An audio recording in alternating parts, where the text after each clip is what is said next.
It's already been 6 years since Kendrick Lamar dropped his classic album To Pimp A Butterfly back in 2015, and since then we got Entitled and Mastered. We also got Damn in 2017, and now people are wondering, what's to come from Kendrick, and this is the longest stretch that he's ever gone without releasing an album. So do you think that it's even possible for him to top T-Pab or GKMC? I do think so. I think anytime Kendrick Lamar gets into the conversation, that it is definitely a sell. I think that when GKMC was released, people were questioning if he was going to be able to top it. It was just such a high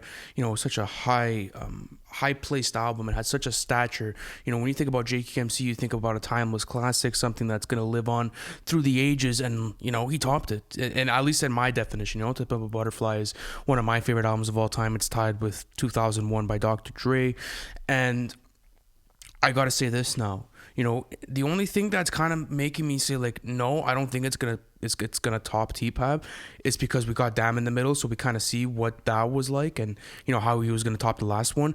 Now the narrative I like to say is he gonna deliver his best work yet? Because that's kind of like the conversation we're having here. Is he gonna top the Butterfly? Yeah, and guys, let us know in the comments. If what you think Kendrick Lamar's best album is. We kind of have that debate where it's GKMC versus T-Pab, but I think what's special about To Pimp A Butterfly is that it's probably one of the most complex hip hop albums ever. I think it's the best concept album, or at least one of them in all of hip hop's history.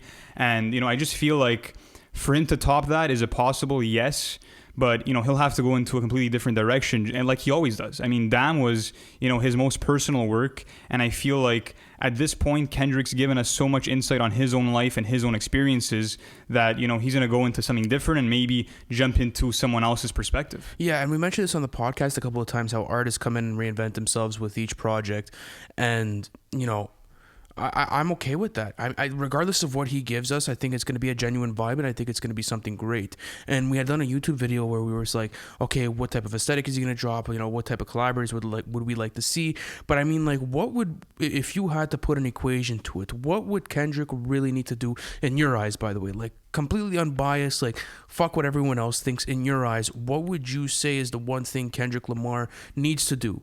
Regardless if he wants to do it or not, what's one thing he needs to do in order to top To Pimp A Butterfly? I think that he definitely needs to go back to the drawing board, and like he said in his interview with I think it was ID Magazine with Baby Keem, right? Mm-hmm. Where he's like, I want to create a new sound. And that's what apparently he's been working on. There's been word that it might be a rock-influenced album, but I feel like just like what he did with T-Pab, he took a genre like jazz and kind of infused it with hip-hop. I feel like he should do that again, just because on Damn we didn't really get that.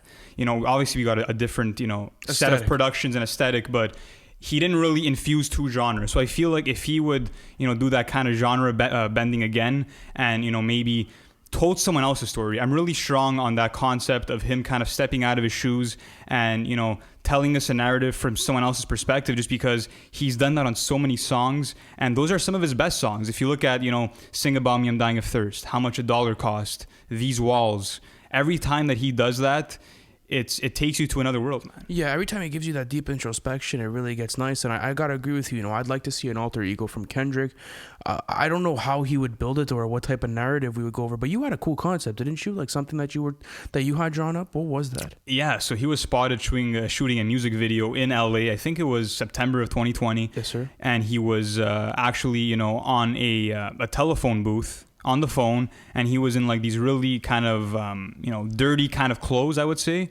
And it made me think that he was kind of portraying this homeless personality, and that reminded me of How Much a Dollar Costs, where you got that crazy storytelling track of where Kendrick's in South Africa, goes to a gas station, a homeless man asks him for $1. Kendrick refuses at first, and then the guy keeps talking to him, and he realizes by the end of the song that he was actually talking to God, and that the metaphorical value of the dollar meant way much more than the actual literal value of the dollar. And that was just a crazy, storytelling track. So if he can maybe portray that character from How Much a Dollar Cost, that would be mind-blowing. I also like how in all of Kendrick's writing, there's so many different things to be taken out of just one verse or maybe even one line. So that whole thing of How Much a Dollar Cost, I mean, the way I look at it at least, and Did you know it was based on a true story? Yeah, it was based on a true story, and apparently it was an extremely humbling experience for him as well. And he had mentioned it. I'm not sure what interview he did, but he did mention the whole story in an interview. I like that he is able to give you 50 million different messages just within the type of writing that he's giving you. Like, the whole concept of the dollar is interesting because it's not necessarily the value of the dollar, like you said, but it's the things that come with it. So for myself, it was like more of a thing where, Kendrick is obviously going back with the homeless man, but I feel as if like the dollar represents the energy that you're giving to someone type of thing, where it was more of like, it was on like a deeper spiritual level. Like, it was more of like the dollar was not necessarily a monetary sacrifice, but it was like a spiritual sacrifice in a way where, he was giving his energy and time his to humility too, right? Exactly. Like he was really like, think about it, Kendrick coming off of GKMC was a giant, and like this was obviously on To Pimp A Butterfly, and it was released with it. So think about that, like, the high of being on GKMC, and then after that, being able to put yourself in that person's shoes is quite remarkable, and being able to execute it in such a way where, you had the live jazz bands there, and then, all the sort of metaphors he's portraying throughout the song. That's the type of style I fuck with from Kendrick, and that's why How Much a Dollar Costs is like a top 5 song for me from him. Yeah, and what's interesting too about, looking forward to this next album is that I feel like with every new Kendrick album, he kind of takes what he did on the last album and kind of grows on it and, makes it go even deeper. So for example, if you look at, for example, T-Pab, obviously GKMC was about his life in Compton and the experiences he went through there, but T-Pab is more about the survivor's guilt, where he's like, okay, now I've made it. Now I'm a huge star. I'm traveling the world. I'm going to clubs. I'm partying. But, people back home are dying. And, that's something that, he speaks about and deals with on the song You.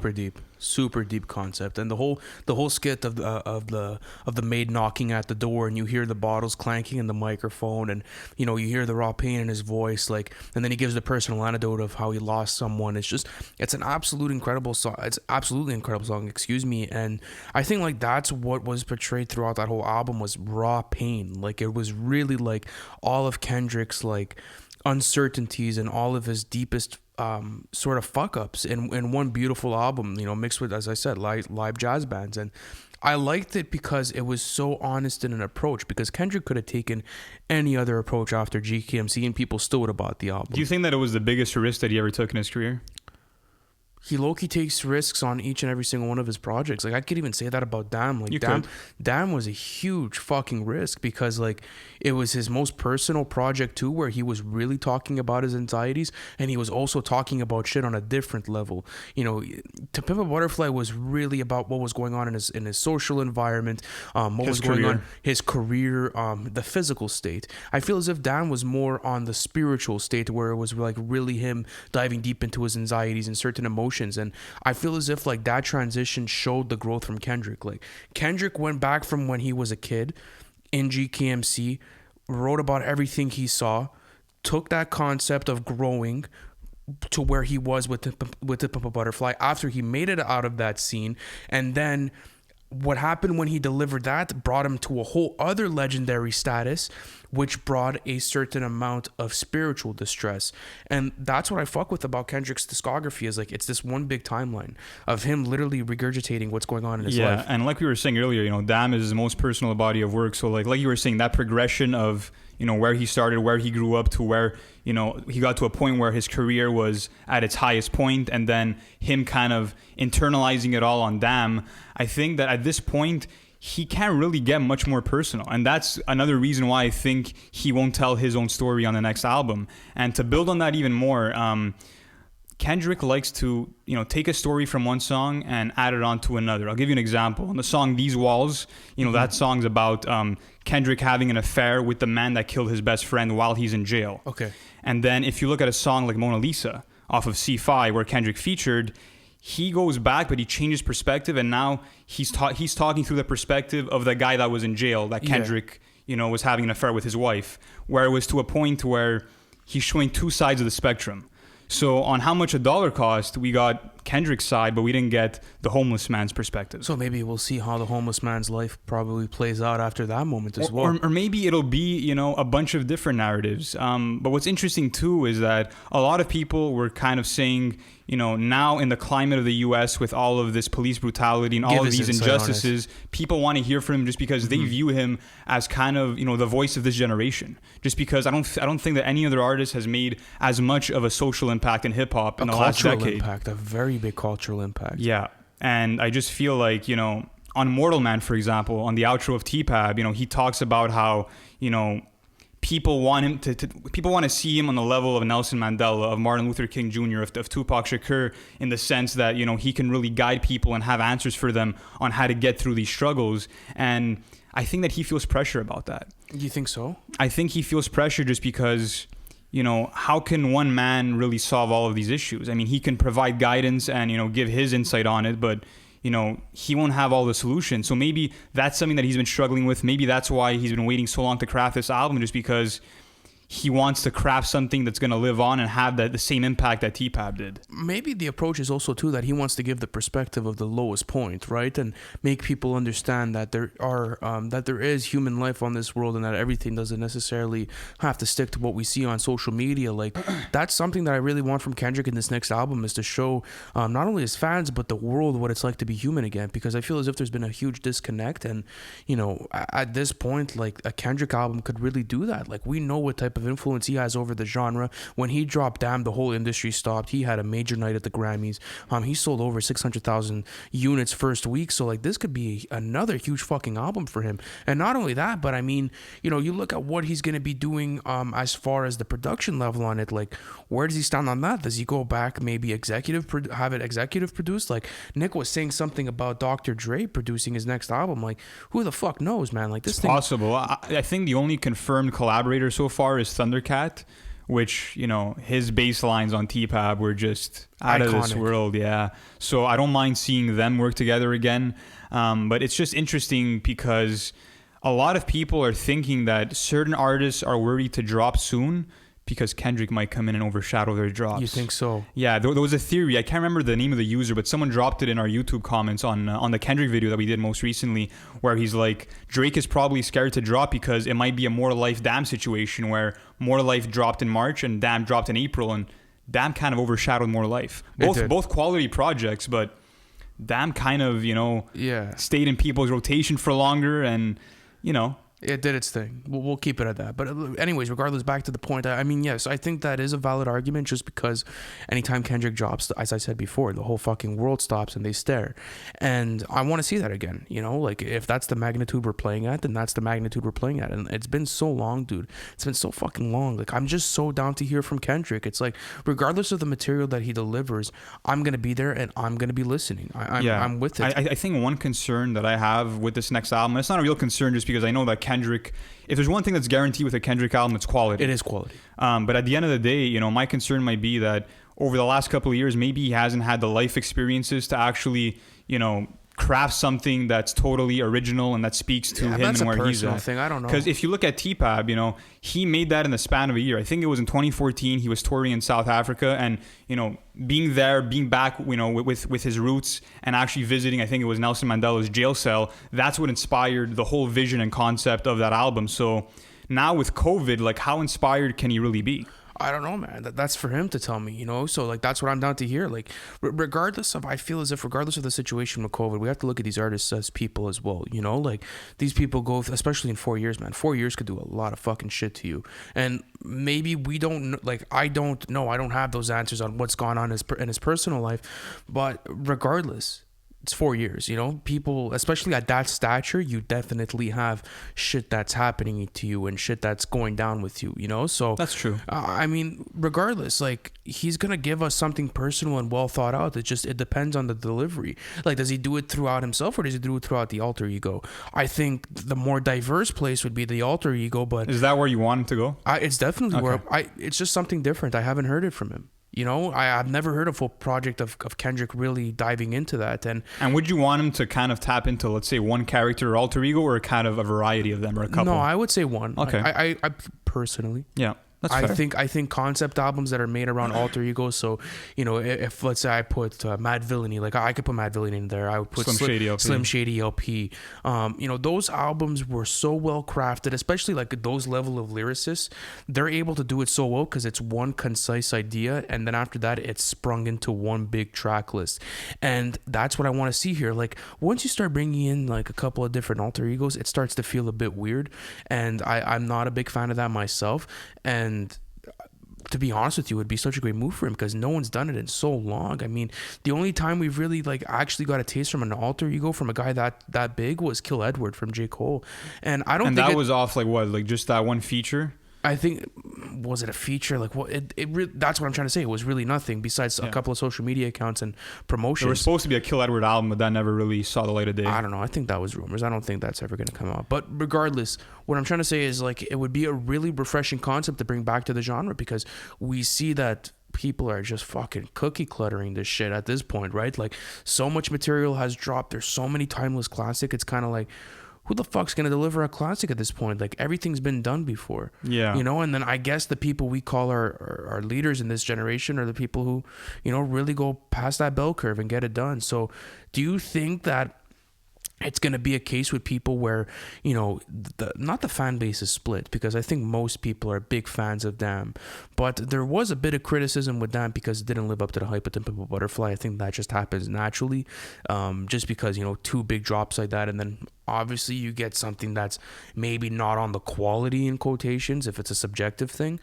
So do you think it's going to be a situation where people are just like, they've been hungry for too long and then what they got is maybe not what they expected and they start trashing the album? Or do you think it's going to be something where maybe it's celebrated even more within the fan base? Yeah, I would say that I feel like, you know, with every album that Kendrick's put out since GKMC, the early reception has kind of been like, okay, this is cool, but it's not what I expected. For example, T-Pab, for myself, I mean, obviously, I was a teenager. I didn't really, you know, understand the genre too much, but I played it for the first time and I'm like, okay, this is really complex, but like this production is just, it's not what I wanted. And it took me a few listens to really get the rewards from the album and really appreciate it.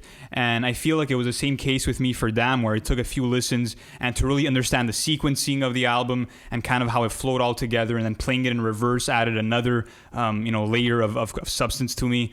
But I just feel like, and Kendrick said this himself, that, you know, don't call my albums instant classics. Don't do that. Listen to them multiple times because with every listen, you're going to get something else out of it and you're going to appreciate it more and more. And I feel like that's the case with every Kendrick album, that you have to really, you know, take time to sit with it and let it age and marinate, just because there's quality in there. There's a lot of bars that are going to go over your head. There's a lot of concepts and hidden meanings that, you know, are within the album that you might not catch on your first few listens. That's very true. And I had that similar experience with Dan because I'll take you back to the first night I heard it. It was on Good Friday back in 2017. So was that April 18th or 19th? I think you guys, April 20th? I know the album came out April 14th. Damn. April 14th. Okay, yeah. Okay. So okay, my bad. Yeah, I'm having a little bit of a lapse in memory, but April 14th. Let's take it back to that. I was smoking weed with my cousin. We got super fucking high, and we were like, okay, we're so ready to listen to this Kendrick album. I put it on, and I remember like in Montreal we have tempos, by the way, because it fucking snows here. And I'm in my tempo, and I have it on my phone, and we're listening to it, and like we're like, whoa. What is this? You know, like we're like, yo, this Did you play it as soon as midnight dropped? As soon as midnight, okay. I'll always be there. I was listening to the album and I'm like, yo, I really don't fuck with this. Like, this is really not my vibe. I woke up the next morning and I'm like, it's impossible I dislike the Kendrick album. I'm like, it's not for sure. I played it again, and then once I started like reading a bit more into the album and the literature, I'm like, holy fuck, there's so much shit to go through this. And I want to see more songs like Fear. Like, that's what the fuck I want to see. Like, some really, like, well-crafted personal anecdotes where he's taking you through many different segments within his life, and it feels like one big timeline. Like, you know, this whole fucking show is made off of a fan experience, and like, I'm a fan of the music myself. Like, as many podcasts as I want to do or whatever it is, I would never be able to recreate that. It's fucking genius. To recreate what? You're saying a project of that magnitude? Or absolutely. What? I would never, like, who the fuck knows? You know what I'm trying to say? But based on what we're doing right now, I don't think so. But based on, you know, I've been such a big supporter for so long, and I've been so patient with Kendrick. there's a couple of things I do want. You know what I'm trying to say? Like when I go to a good store, or when I go to like, a good restaurant that I like, you have expectations. It's normal, man. You know what I'm trying to say? But like, that's the thing that fears me with this fucking album is like, I don't want to go into it, and I don't want to like dislike it because I've been so, I've had so many expectations, or there's been so many anxieties. Okay, is he gonna do this? Is he gonna do this? Is he gonna do this? And I feel as if like that's why the multiple listens are really important. It's just to tell you, hey, listen, stop being a little bitch and like go through the whole album and fuck with it. And then once you start accepting the fact that this is different, it's a new aesthetic, then you'll fully understand the concept. And I mean, at this point, like when you go through a Kendrick album, there's so many different things to take out of it, and things that you could apply towards your life, because the way at least Kendrick albums have affected me, I've kind of kept them in my pocket, and at any time I need them, when I feel like I need them, like there's just like this natural gut feeling when I go back to Kendrick and like start bumping an album on repeat. It's because certain things are happening in my life that album could speak to. And people also have to understand that Kendrick's music is on a different level of relatability. Like, I think people really need to listen to the sorts of messages that he's starting to do this, because regardless of the situation he's in or I'm in, the shit that he's talking about is fucking real, like super real and vivid and raw. Yeah, and I feel like it's just so easy to kind of misinterpret a Kendrick song, which is actually something that I admire about him, just because if you look at a song like Swimming Pools, let's say, it's been seen as a party song, but at the end of the day, it's a song about alcohol addiction and how fucked up that shit could get.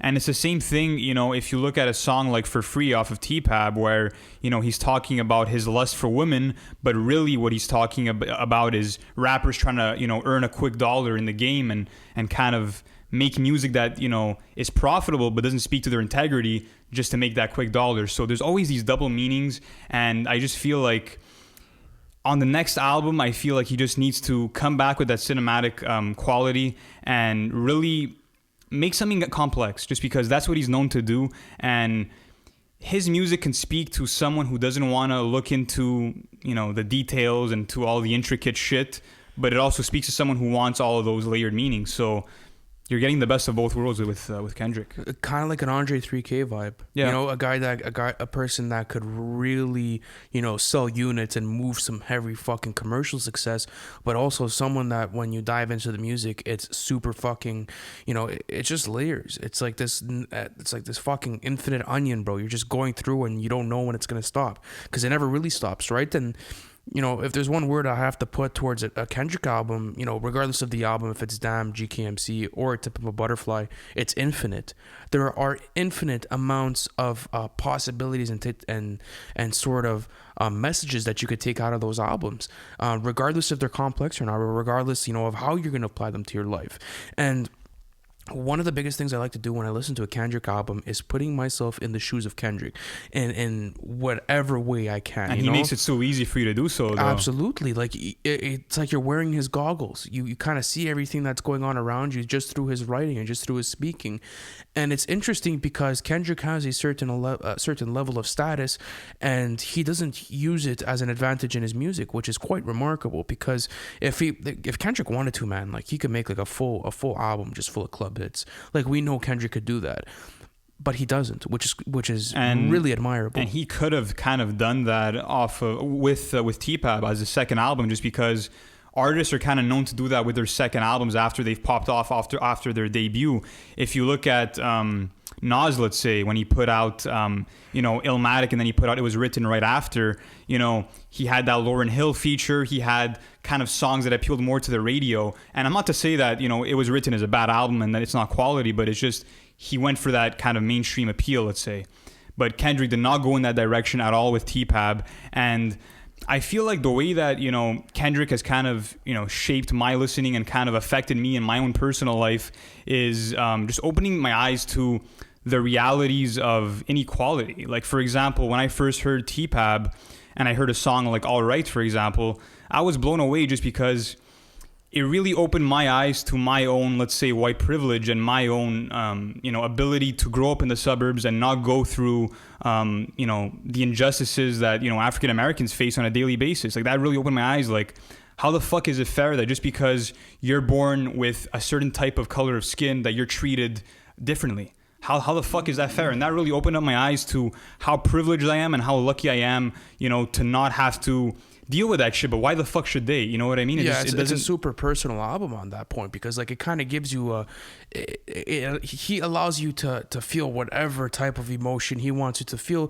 throughout those words. So not only is he a voice of resistance, for his communities, but he's educating people. But he's educating someone like me who never really had a taste of those experiences, but now understands, not understands what African Americans have been through, but just gets a perspective on how fortunate I am, which it's unfair. It's bullshit at the end of the day. Yeah, and he was able to vividly really pinpoint that into Pimp a Butterfly, and that's a really good thing I like about the whole album is like he's not afraid to dive deep and really cut hard with a lot of the lyricism that he's using, and he's not afraid to shy away from that sort of content matter, because a lot of artists are, and a lot of artists are afraid to put out content like that because it may not speak to their fan bases, or it may not be mainstream or popular. But like Kendrick was like, fuck it, dude, I'm gonna do this. It's unjust and I have to talk about it. And think about it, if Kendrick was the one that really carried the torch for hip-hop at that point for that type of subject matter, and in that same year, 2 years later, you saw Joey Badass release All American Badass and was speaking about that similar content, and then he educated you on that. So it's going like, I like it because Kendrick, every time you listen to a Kendrick song, you learn something new, and that's what I got out of To Pimp a Butterfly. And like I got that same thing that you got, was being exposed to those social, I would say, injustices, and how unfair the system could be, and how it's designed to make certain ethnic groups fail in society, and how all these traps are there, and this is shit that they're not teaching you in schools because they don't want you to know about this. Like, this is some real fucked up shit that does go on in society, and hey, look 5 years later, look 6 years later and see what's happening now.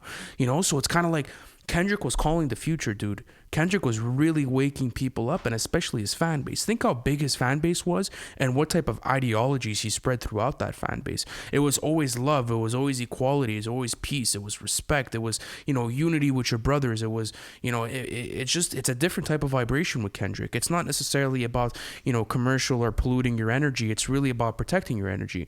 And I like that you really brought up that point about the album, because, people often say like, oh, you're a certain type of color. How the fuck are you going to listen to that album and like it? But dude, it's an education session. It really is. Yeah. It's really teaching you firsthand, it's exposing you to these types of things that, here in Canada, I can't see firsthand, but now I'm educated on it because I've listened to the music, and it allows me to dive deeper into the information, and it allowed me, to do my research on what I had to do, and, to educate myself on topics, and to really do my due diligence like that, because as a person in society, I have to, if we're all growing together, then I have to love all my brothers and sisters. I can't just fuck around and have a polluted energy because I'm biased towards anyone. That's just a bunch of fuck shit. Yeah, it really is. I think people were also really fucking, especially, I'm talking from a Kendrick fan's perspective. I'm not talking about anyone else, this is for Kendrick fans. I feel as if when To Pimp a Butterfly dropped, it was a fucking bomb. It was a bomb, 100%. It was from the album cover to it was controversial all the way through, because there was not anything I could, maybe besides Run the Jewels or maybe something like, but not on that magnitude that really did that, like that sort of impact that Kendrick had, and Kendrick obviously went to the Grammys and killed it, and they were sort of rewarding him. But what kind of pissed me off too was wait, sorry, before you go on, I just wanted to say that he lost album of the year, that the year that he put out T-Pab to a Taylor Swift album. Which is just, anyways, it just goes to show the credibility of the Grammys at this point. Yeah, we're probably going to end up, well, this is getting recorded before our video. Well, we're going to put out a video on the Grammy reactions. But, back to what I was saying about that, it was like, the reception from the community was fucking insane, and from the industry was insane. But, bro, why didn't anyone else fucking jump on this? You know what I'm trying to say? It took Kendrick to before that, really, there's a lot of people before him that started getting into that sort of content matter, but Kendrick was whoa, it really put it on a global level. It connected to, age group, people in our age groups, and it spreaded the message, it spreaded the word, what Tupac was doing, or even what NWA was doing back in the 90s. Kendrick brought that back into the 2010 decade. And a lot of people attribute Kendrick for, to the term saving rap and, rap's child and whatever it is, for that reason, because he was the one that went against the grain and really stuck to his content. And I feel like when you put out an album like that, like To Pimp A Butterfly, you can end your career right off the bat, right after that. Yeah, you can literally end off your career. There's chances. Because to me, it's like a Dr. Dre situation where when you have, 3 albums in your discography on the levels of The Chronic, 2001, and Compton, you don't need anything else. Those albums are going to live for eternity. As long as music could be played on this earth, those albums will be listened to and appreciated. That's facts. And why cloud your discography with other pieces of work that, don't have that same impact or don't speak to you personally? If Kendrick isn't inspired to make an album and put out, a body of work, a piece of art, then I don't want him dropping any music. Like, he can retire tomorrow and I'll be devastated as a Kendrick fan that I'll never get new music ever again. But if that's not part of his personal journey and where he wants to go in his life, then I don't want it. Then fuck it. Yeah, for sure. Because he does have to be at his most, raw and emotional in order to really get that creative process done. And I like it that every time I go into a Kendrick album, he's trying to push the boundaries, and we saw that with the production on To Pimp A Butterfly, and obviously the social aspects of it, and then we saw it with the content matter and how personal he got on Damn, and maybe he ties it all together in the alter ego. But also, speaking of that alter ego, though, what I love about the idea of Kendrick tackling that is the fact that we've heard throughout so many of his songs where his voice manipulation is out of this world. It's like, crazy, he can take on so many different vocal complexions, and it's so many different deliveries and flows 100%. As well. 100%. That's why he's the perfect candidate to make an alter ego album. Absolutely. He's endless when creating. And that's the reason why I do believe that he can top To Pimp A Butterfly if he kind of blends in a different subgenre, mixes it into hip hop while, delivering it through an alter ego and bringing up important subjects, such as police brutality and social reform. It can be, one of the greatest albums of all time. I would also love to see his perspective on that whole social reform aspect, like 6 years later. Yeah. I would like to see where he stands with it now. It's a completely different time. And he was calling shit out in 2015 that's happening right now. And I want to see what he's going to call out on the next one. Because what he's going to call out is probably going to end up happening. We obviously don't know what's going to, we do know what's going to happen tomorrow, but no one has the sure bet just because, we're all moving on a similar energy. Yeah. And no one could really know what's going to happen tomorrow. It's not guaranteed. But Kendrick does have a really, really, really good knack at calling future events. And you go through all of To Pimp A Butterfly's track list, and it's full of fucking future calls. Like, the guy's just literally calling out events out of his ass. Like, the guy just doesn't even care at this point. Like, he's just saying like, yo, this is gonna happen, and like, get prepared for it. And he's bringing up these problems, he's bringing up these aspects, and he's exposing it to you. Another thing is, like, Kendrick exposes you to certain subject matter that you don't necessarily want to hear, but that you need to hear. Yeah, 100%. That's another thing with his music that's really, really, really fucked, is like, you'll go through a whole Kendrick album and like, it'll kind of get the rabbit hole going where you'll go down and you start to look at different things, different aspects, different songs, different anecdotes, different storytelling, and you're like, fuck, dude, that's so intricate, like, that's so well calculated, and like, how does that apply to my life? And then you're able to take that anecdote and that piece of literature and apply it to your life, and when that connection happens, it's the most satisfying aspect of music, in my opinion. And Kendrick's literally a fucking master at that. Like, he'll do whatever he wants and make it sound relatable to you. And in his music, he mentioned a couple of times that his accent used to throw people off, or the different voice switches used to do it, and like, people wouldn't necessarily understand them. And I feel as if that's kind of unfair towards Kendrick, just because like, you'll get songs where he's extremely clear cut, but it's not necessarily his best material. But sometimes the stuff that's the most complex, example like You and like Mortal Man, the stuff that's completely out of left field, is something out of this world and that I've never heard before. I love him for that diversity. It's just fire. Because yes, there's rappers like Drake, for example, who has his singing voice and also his rapping delivery, but what Kendrick's able to do, the way that he's able to manipulate his voice and just sound different from one song to the next on so many different occasions, like, that's really it's unique, and I appreciate it, and it's something that I do want to see on the next album. I do want to see it on the next album, but now it's kind of like, the rest of his peers, in my opinion, aren't even on that level. I don't think there's anyone in the industry right now that has his level of consistency or that has his discography. even at that, like, you know, the whole thing of J. Cole, Kendrick, and Drake, like, they all have their own lanes. You know, like, the Drake is really, really, really fucking good with selling records and having that longevity commercially. But what he doesn't have, that Kendrick has, in my opinion, is that fucking substance for allowing you to dive deep into your spirit, bro. Like, Kendrick will literally give you the keys to your own car every time you listen to an album. Not only that, but it's just... And it's something that, let's say, I don't get out of every album like I do with Kendrick. Like, the only other person that really allows me, rapper, that, in my opinion, that allows me to do it on the level of Kendrick is Andre 3K. Or is maybe Jay-Z. Yeah, but it just depends the type of it just depends the type of hip hop listener you are. Like, I'm not going into a Drake album, you know, to expecting get these deep messages and whatever else. So like, I definitely respect what Drake's done in his career, and obviously, yes, what you can appreciate about Kendrick's music is that, you know, there's messages in his music that are just timeless and that you can play in any year and it'll be relevant to your life. It'll be relatable to your life. For example, a song like Mama off of T-Pab, like, that's about, you know, being connected to your roots and really, you know, feeling that sense of identity. One of my favorite Kendrick songs, by the way. Absolute, you know, masterpiece. And also talking about the commercial success about that album in comparison. I think it sold 300K first week, right? Yeah, but think about it. The lead singles on all, let's say we go back to Pimp A Butterfly and Damn, we had Humble, we had DNA, and Loyalty. I think those were the three standout singles. I think there was 5 singles, though, off of T-Pab, right? No, there was nothing released prior to it, but there was... I think I was released prior. I'm pretty sure I'm talking about Damn. I'm talking about Damn. Okay, I'm talking about Damn. So the only one that was released prior to it was Humble, because the music video came out. And we all thought The Hard Part 4 was going to be on it, but no, it just... And then DNA and Loyalty were pushed as singles, yeah. Were pushed as singles later with the whole rollout and the whole music videos and the influencing and whatever, yada, yada, yada. Go back to The Butterfly. I was a single on it.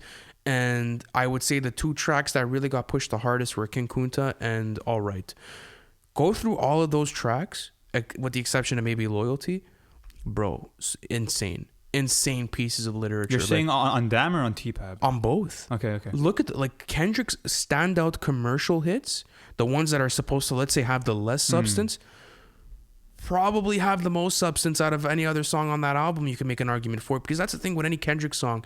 Like, how are you gonna even pin a Kendrick song against another Kendrick song? You can't. It's true. If you look at King Kunta, like, there is a lot of deep messaging behind that. Like, for example, like a rapper with a ghostwriter, what the fuck happened? You know what I mean? That's just a standout bar to me that always comes to my head. Yeah, and we all know who that was targeted towards, like that little sub. But regardless, like, I like it. It's true. There's always something that makes you think, like, as much as it sounds like a commercial record, something that might be played in a party environment or just thrown on the radio, there's going to be layered shit behind it. There's always going to be substance behind practically any Kendrick record at the end of the day. Yeah, like on Humble, I got that, and I want to feel that again with his next single. Let's say that gets through this next album, is like, it was sort of like, it was calling out everyone on their bullshit.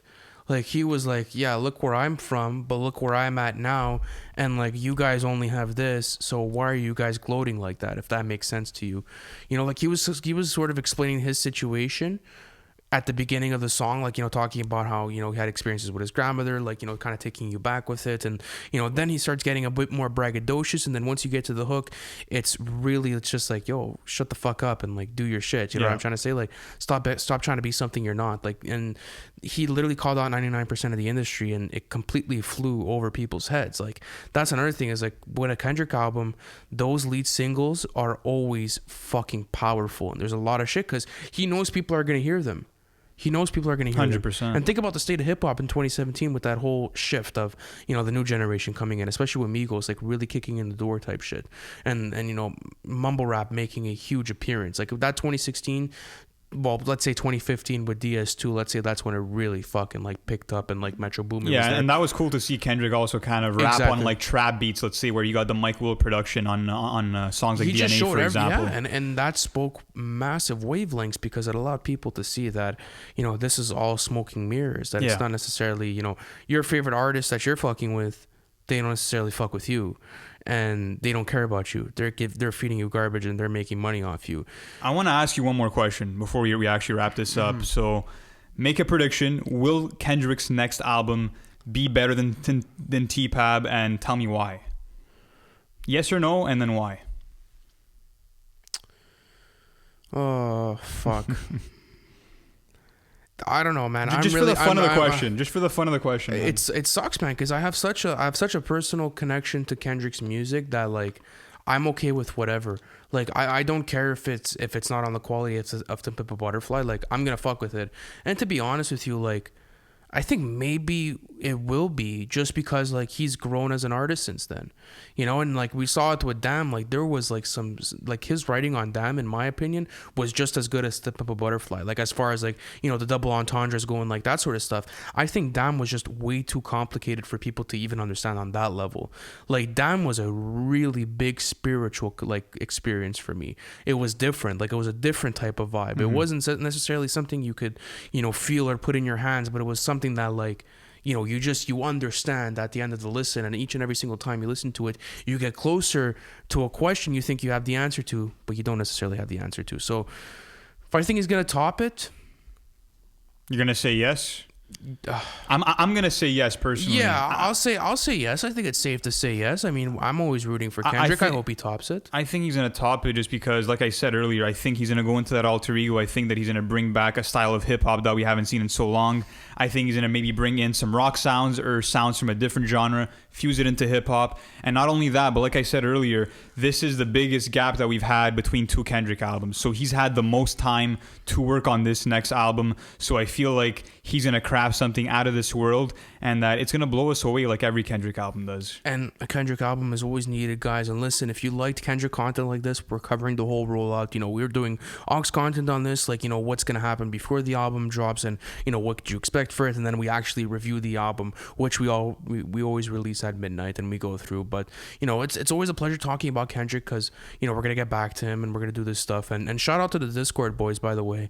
You know, I know we talk about Kendrick a lot at our voice channels, and you know, everything that goes on there. And if you guys want to join the Discord, by the way, we're gonna leave the link in the bio. Also, you guys could listen to our podcast, the full audio version, on Spotify and on Apple Music and any other streaming service. Obviously, those are the two most popular.